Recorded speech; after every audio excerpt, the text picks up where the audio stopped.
মধুময় শ্রীধাম নবদ্বীপ। নবদ্বীপ মাঝে গৌর হরে আজকে কি করলেন? পদকর্তা কলম দিলেন। রাখো রাখো। কিবা আরে মোর আরে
মধুময় শ্রীধাম নবদ্বীপ। নবদ্বীপ মাঝে পদকর্তা পদ রচনা করলেন। কি বললেন? না আরে মোরো আরে মোরো। আরে মোরো কথার অর্থ কি? না আরে আমার আরে আমার। আরে মোরো শ্রী গৌরাঙ্গ রায় সুরধুনির মাঝে যাইয়া নবীন নাবিক হইয়া সহচর মিলিয়া। দেখুন মা কত সুন্দর কথা। পদকর্তা কলম দিলেন আরে মোরো শ্রী গৌরাঙ্গ রায়। আজকে শ্রীমান মহাপ্রভু শ্রীধাম নবদ্বীপ মাঝে এক অপূর্ব লীলা ভাবে ভাবান্বিত। কি লীলা?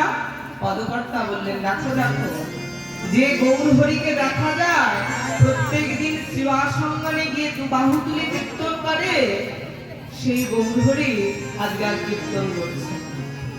সেই গৌর হরি কি করছে? না সুরধুনির তীরে দাঁড়িয়ে নবদ্বীপের যে রমণীগণ আসছেন তাদের পথটা আটকে দাঁড়াচ্ছে। এর মধ্যে এক রমণী বললেন দেখছই, যে গৌরকে দেখতাম প্রত্যেকদিন শিবাসঙ্গনে দু বাহু তুলে কীর্তন করে, আজকে কেন আমাদের পথটা আটকে দাঁড়ালো? তখন আরেক সখী তার সখীকে জিজ্ঞাসা করছে, আরে তুই শুনেছিস ওই গৌর ব্রজে কে ছিল? সেই সখী বলে উঠলেন, তবে শুন ভালো করে বলি সেই গৌরকে ছিল। পদকর্তা কণ্ঠে এসেছে ব্রজের বাংলা, এসেছে ব্রজের বাংলা কালো শাখা ধরিয়া।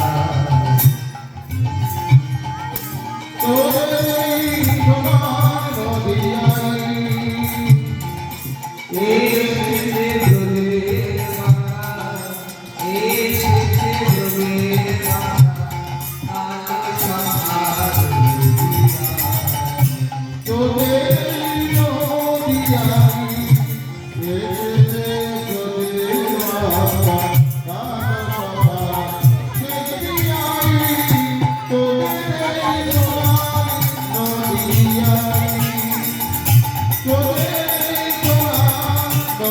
Yeah.